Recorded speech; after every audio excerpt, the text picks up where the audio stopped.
pada saat ini mari kita memulaikan ibadah kita. Mari kita mempersiapkan hati dan pikiran kita. Mari kita meninggalkan beban kita. Mari kita meninggalkan semua kesibukan kita. Mari kita memuji nama Tuhan dengan lagu pujian Tak Usah Ku Takut.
atas kesempatan dan waktu yang telah Engkau berikan kepada kami pada saat ini, sehingga kami dapat bisa berkumpul bersekutu bersama di hadapan-Mu dengan saudara-saudari kami.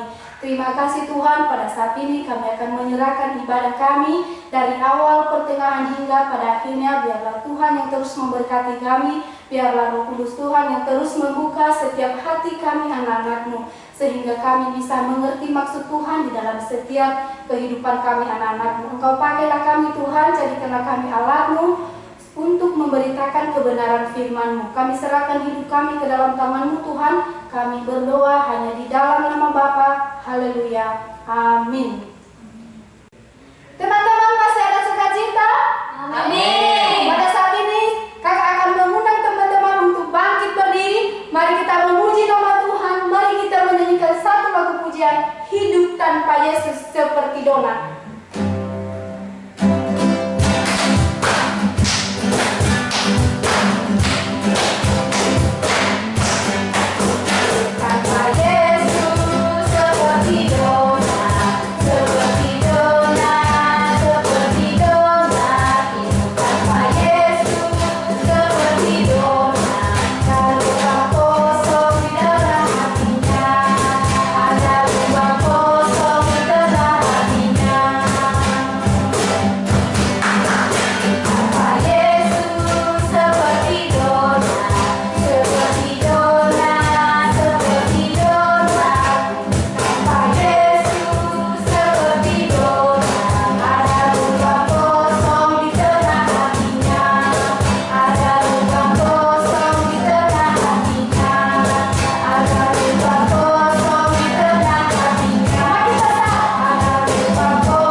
dalam kelas kita masing-masing. Namun sebelumnya, mari kita menyanyikan satu lagu pujian, Kusiapkan Hatiku Tuhan.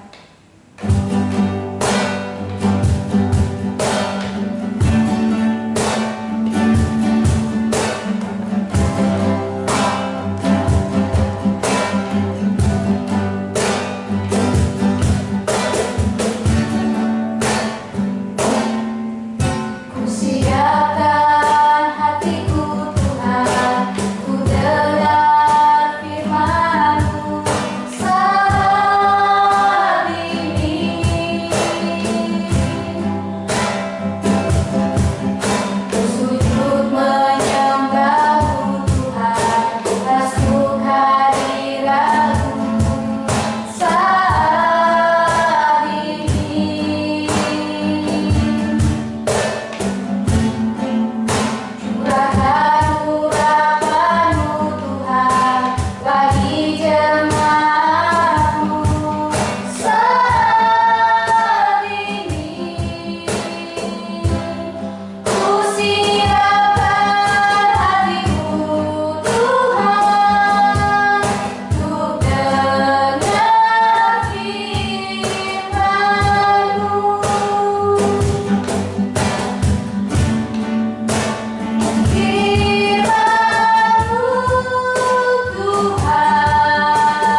Segala ungkapan syukur kami angkat kepadamu pada saat ini Tuhan, atas kasih-Mu dan pertolongan-Mu yang selalu nyata bagi kami Tuhan. Pada saat ini Tuhan kami akan memulai pelajaran kami Tuhan, yang membuka hati pikiran kami Tuhan. Biarlah apa yang kami pelajari tentang kebenaran firman-Mu ya Bapa, kami boleh tanamkan dalam hati dan pikiran kami masing-masing, sehingga kami boleh jadikan pedoman bagi masa depan kami Bapa.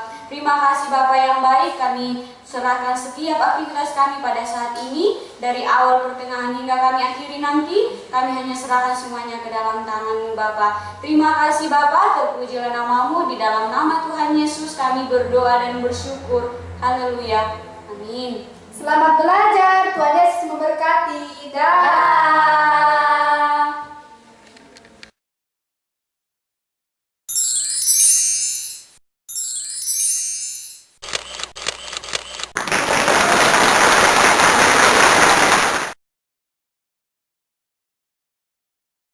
Baca dahulu bahan Alkitab sebagai berikut.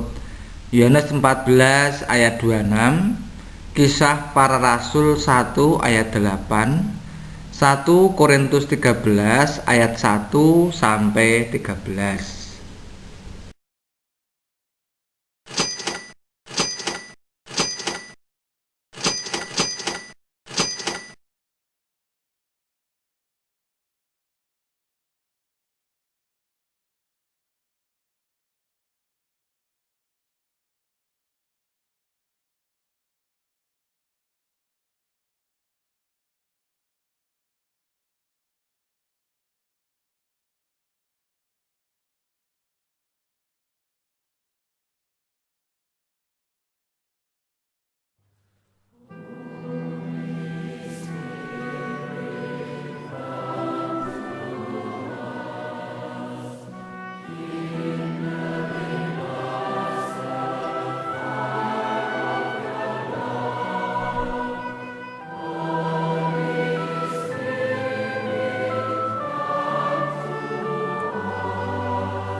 Roh Kudus adalah roh yang kudus, kebalikannya roh jahat atau iblis. Roh Kudus adalah Allah sendiri, sebab Allah itu tak berbentuk, berupa roh, dan tidak kelihatan. Allah yang adalah roh dari sejak semula dan sampai selamanya.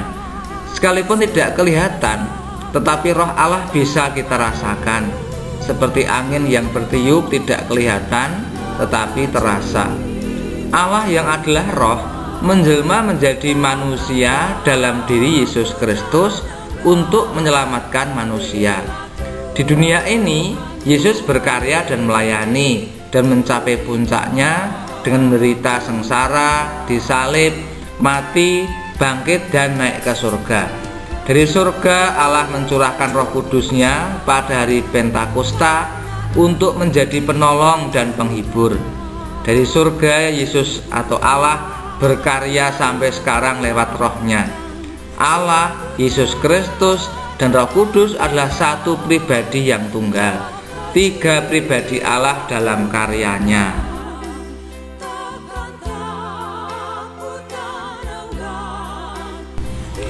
Roh Allah telah lama bekerja dalam kehidupan manusia. Bahkan sebelum sesuatu dijadikan, roh itu sudah ada. Dalam Kejadian 1 ayat 2 dikatakan, bumi belum berbentuk dan kosong, gelap gulita menutupi samudra raya, dan roh Allah melayang-layang di atas permukaan air.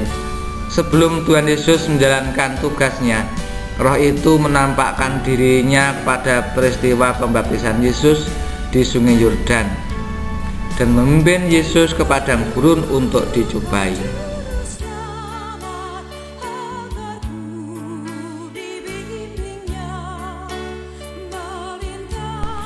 Menjelang kematian, kebangkitan, dan kembalinya Yesus ke surga, Ia menjanjikan penolong bagi para murid dan semua pengikutnya.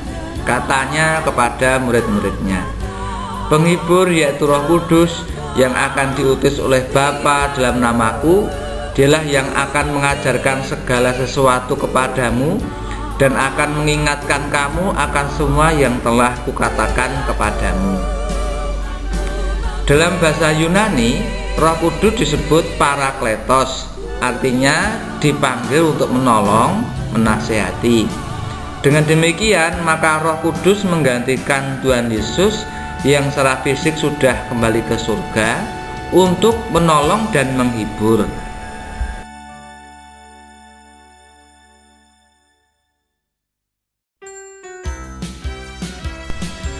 Tuhan Yesus mengutus Roh Kudus yang disebutnya juga sebagai penghibur. Apa artinya ini? Kalau kamu sedang sedih, bagaimana perasaan kamu? Kesedihan biasanya membuat orang tidak berdaya, bingung, dan galau. Perasaan itu biasanya akan segera hilang apabila kita berjumpa dengan teman atau sanak keluarga yang mampu menghibur, memberikan nasihat, dan menemani sampai akhirnya merasa kuat kembali. Penghiburan memang selalu mengandung penguatan.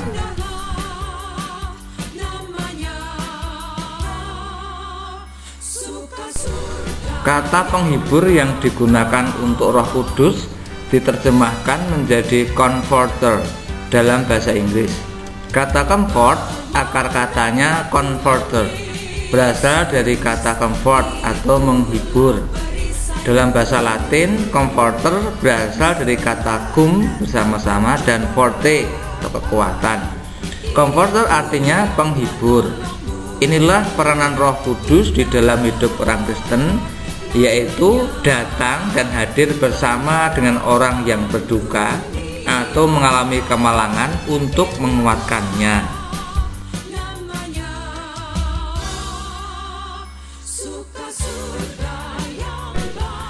Sekitar 50 tahun terakhir ini, dunia menyaksikan pertumbuhan gereja-gereja yang sangat luar biasa.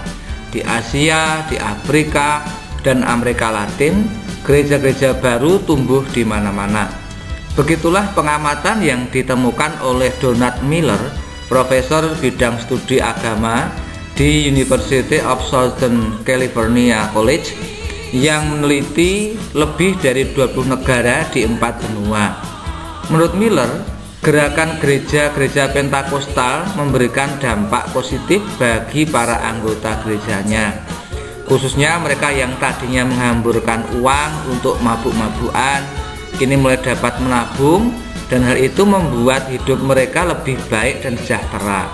Semua ini tentu tidak bisa terlepas dari peran Roh Kudus.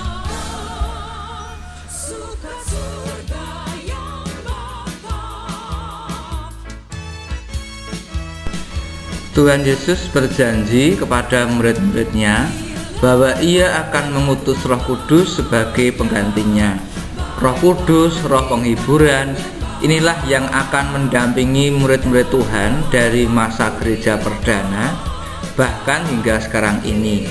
Kehidupan orang-orang Kristen yang setia kepada Yesus Kristus yang tercatat di sepanjang masa menunjukkan bagaimana orang-orang Kristen dan gereja mampu bertahan dalam berbagai tekanan dan penderitaan yang berat karena pendampingan dan penguatan dari Roh Kudus.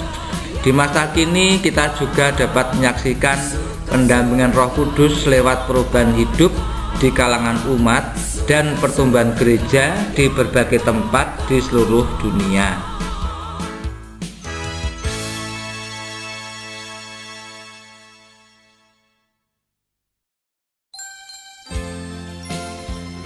Demikian dahulu pembahasan materi kali ini. Kita akan lanjutkan materi pada video berikutnya. Bapa kami yang di surga, dikuduskanlah namamu, datanglah kerajaanmu, jadilah kehendak-Mu di bumi seperti di surga. Berikanlah kami pada hari ini makanan kami yang secukupnya, dan ampunilah kami akan kesalahan kami, seperti kami juga mengampuni orang yang bersalah kepada kami. Dan janganlah membawa kami ke dalam pencobaan, tetapi lepaskanlah kami daripada yang jahat. Karena Engkau-lah yang empunya kerajaan dan kuasa dan kemuliaan sampai selama-lamanya. Amin.